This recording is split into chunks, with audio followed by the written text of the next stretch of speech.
평소 간장을 애용하는 조향미 주부. 6살 딸아이의 입맛에 맞게 매운 고추장보다는 간장을 주로 사용하는데 제일 대표적인 게 지금도 하고 있는 간장떡볶이? 제육볶음 같은 경우에도 매운데 빨간 제육볶음은 아이가 못 먹으니까 간장 제육볶음으로 해주고 뭐 무침도 아니면 멸치볶음, 오뎅볶음 다 간장이 들어가죠. 자극적이지 않은 간장떡볶이는 아이들에겐 최고의 간식. 맛있지? 이거 좀. 주부는 어떤 간장을 쓸까?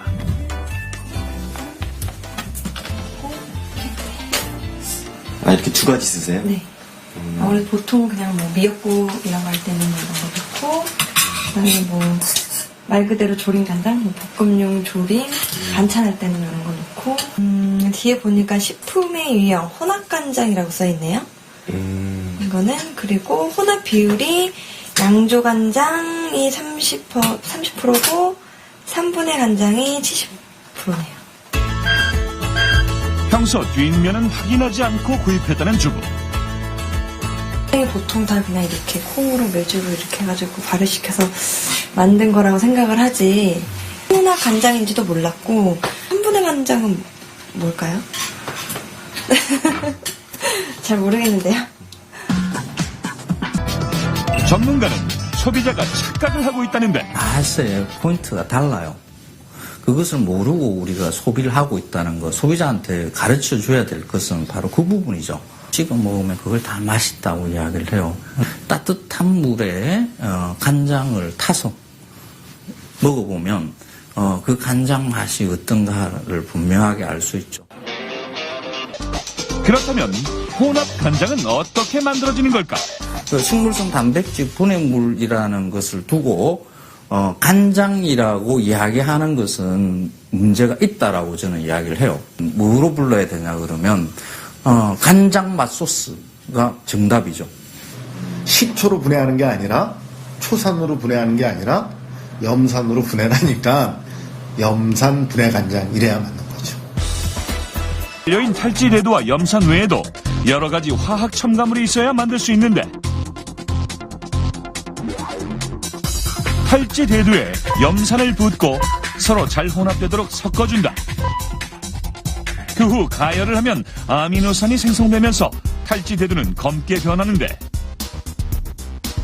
염산으로 인해 산성도가 높아진 탈지대두에 알칼리성 물질인 탄산수소 나트륨을 넣어 중화를 시켜주고 여기에 탈취제 역할을 하는 활성탄을 넣어 냄새를 없애준다.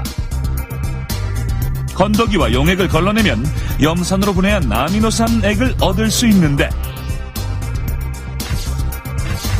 여기에 마지막으로 색을 내기 위한 캐러멜 색소를 넣고 맛과 향을 내는 화학 첨가물들을 넣으면 3분의 간장이 완성된다. 시중에 나온 혼합 간장들은 3분의 간장과 양조 간장이 적정 비율로 섞여 있는 것으로 3분의 간장에 양조 간장이 단 1%만 섞여 있어도 혼합 간장이라고 분류할 수 있다는데 제일 중요한 거는 소비자들의 인식 전환이에요. 소비자들이 몰라요. 간장이 뭐 중요한데 뭐 여기 뭐가 들어가 있는데 몰라요. 하고 싶은 내용들은 아주 적은 글씨로 나와 있고요. 강조하고 싶은 내용만 큰 글씨로 써 있으니까 우리가 언뜻 볼 때는 이 표기를 보고도 오인하기가 너무 쉬워요. 그런 부분들을 좀 시정하도록 좀 소비자들도 요구를 하고 또 업체도 이런 걸 좀 충실히 지키는 그런 게 필요하다고 봅니다. 네, 저도 앞으로는 이 성분 표시를 꼼꼼히 읽어봐야겠는데요. 간장 꼼꼼하게 따져보고 구입하는 방법도 어렵지 않습니다. 먼저 식품 유형과 혼합 비율을 살펴보고 총 질소 함량이라고 해서 TN 수치를 참고하면 되는데요. 이 TN 수치는 콩에서 나오는 단백질과 아미노산의 총량을 계산한 것으로 TN 수치가 높을수록 영양가도 높고 감칠맛도 난다고 하네요. 예, 그렇습니다. 제 옆에 이 표에서처럼요, 이 TN 수치가 1% 이상이면 표준, 1.3% 이상이면 고급, 그리고 1.5% 이상은 특급으로 분류가 되는데요. 감칠맛 나는 간장을 원하시는 분들 참고하시면 좋겠네요. 네. 이번에는 간장 속 유해 물질에 대한 이야기입니다. 여러분은 어떤 간장을 드시고 계신가요? 국내 간장 시장의 규모는 2012년을 기준으로 약 2,095억 원대. 우리의 식생활에 빠질 수 없는 조미료 간장. 한국인의 하루 간장 소비량은 10.4g으로 평생 동안 먹는 간장의 양만 약 0.3톤.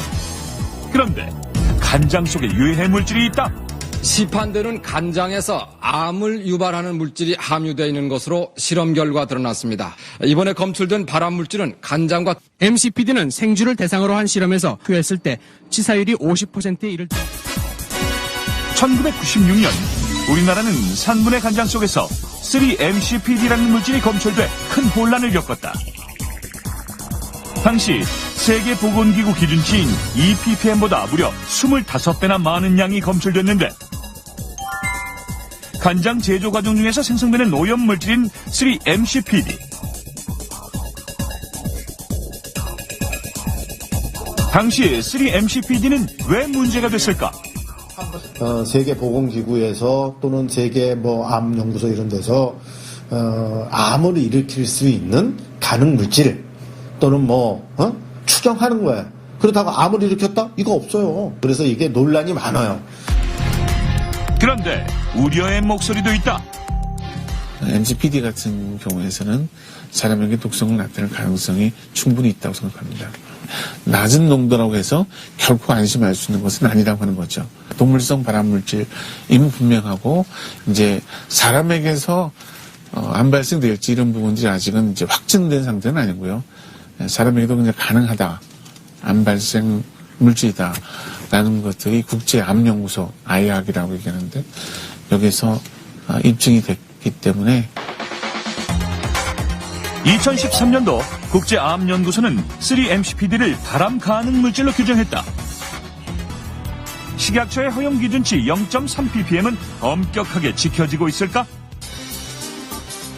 시중에 판매되는 혼합 간장을 점검해 봤는데 과연 혼합 간장 속 3-MCPD 함량은?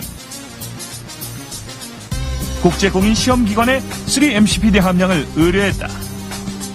암을 일으켰다? 이거 없어요. 결코 안심할 수 있는 것은 아니라고 하는 거죠. 간장 속 3-MCPD 점검 결과는 식약처에서 고시한 3-MCPD의 잠정 허용 기준치는 0.3ppm. 그런데 한 개의 제조사 제품이 0.42ppm으로 기준치를 초과했고 나머지 5개 제조사의 제품은 식약처의 잠정 허용 기준치를 넘지 않았다. 기준치를 초과한 해당 제조사의 입장을 들어봤다. 당혹감과 함께 무한한 책임을 통감합니다. 따라서 당사에서는 해당 일자의 생산 제품뿐만 아니라 2014년 8월 이전 생산 제품의 판매 중단과 함께 유통 중인 제품도 신속하게 회수 조치를 진행하고 있습니다. 근본 사건을 계기로 더욱 철저한 품질 관리에 최선을 다할 것을 약속드립니다. 끊이지 않는 3-MCPD 논란. 관리부처와 제조사는 소비자가 안심하고 먹을 수 있도록 제대로 된 전수조사를 하고 올바른 정보를 공개해야 한다.